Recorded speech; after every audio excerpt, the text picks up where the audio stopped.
Hi everyone, this is Glenda Ganzon and welcome to my Human Anatomy and Physiology class. And for today's video, I'm going to discuss the functions of the integumentary system. So stay tuned.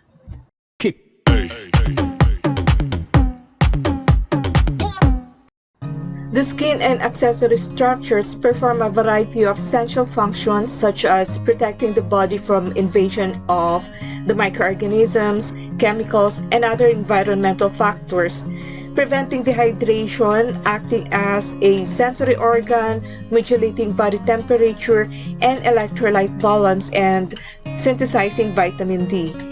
The underlying hypodermis has important roles in storing fats, forming a cushion over underlying structures and providing insulation from cold temperatures. So the first function of the integumentary system is protection. The skin protects the rest of the body from the basic elements of nature such as wind, water, and the UV sunlight.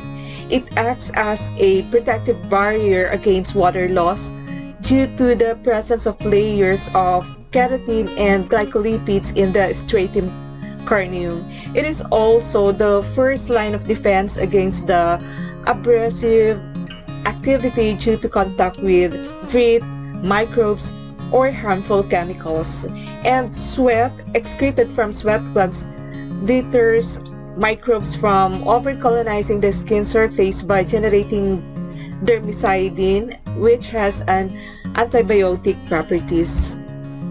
The second function of the integumentary system is the sensory function. The fact that you can feel an ant crawling on your skin, allowing you to flick it off before it bites, that is because the skin and especially the hairs projecting from hair follicles in the skin can sense changes in the environment. So the hair roots plexus surrounding the base of the hair follicle senses a disturbance and then transmit the information to the central nervous system, which is the brain and the spinal cord, which can then respond by activating the skeletal muscles of your eyes to see the ant and the skeletal muscles of the body to act against the ant. That's why the skin acts as a sense organ because the epidermis, dermis, and the hypodermis contain specialized sensory nerve structures that detect touch, surface, temperature, and pain. So these receptors are more concentrated on the tips of the fingers, which are most sensitive to touch, especially the Meissner corpuscles, or what we call as the tactile corpuscles, which responds to touch, and the Pacinian corpuscle, otherwise known as the laminated or lamellated, I should say, a lamellated corpuscle, which responds to vibration. Merkel cells, also seen scattered in the stratum basale, are also touch receptors. So in addition to these specialized receptors, there are sensory nerves connected to each hair follicle, pain, and temperature receptors scattered throughout the skin, and motor nerves innervate the arrector pili or pili muscles and glands. So this rich innervation helps us sense our environment and react accordingly. The third functions of the integumentary system is the thermoregulation.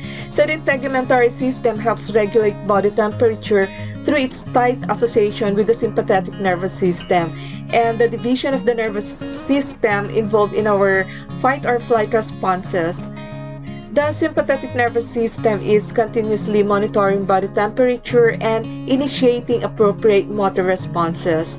Take note that sweat glands, accessory glands, or accessory structures to the skin secrete water, salt, and other substances to cool the body when it becomes warm.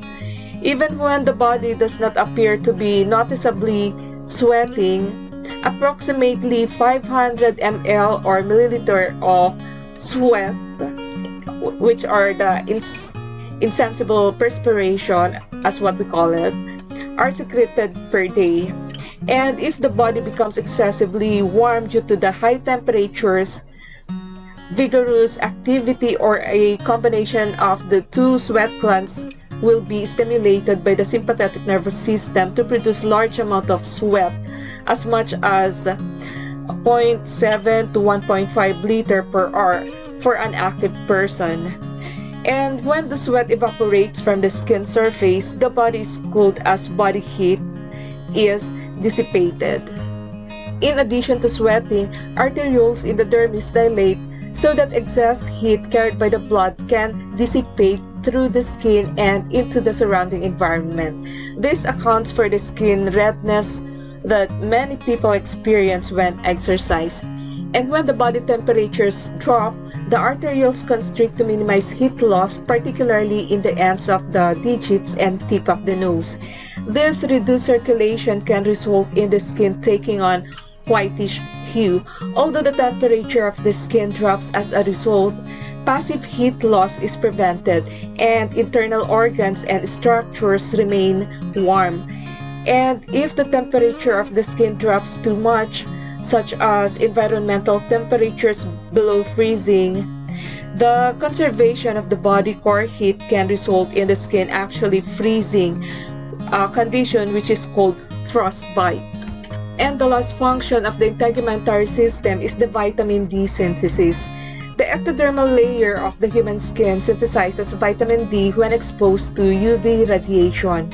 And in the presence of the sunlight, a form of vitamin D3 called cholecalciferol is synthesized from a derivative of the steroid cholesterol in the skin. So the liver converts cholecalciferol to calcidiol, which is then converted to calcitriol, which is the active chemical form of the vitamin in the kidneys.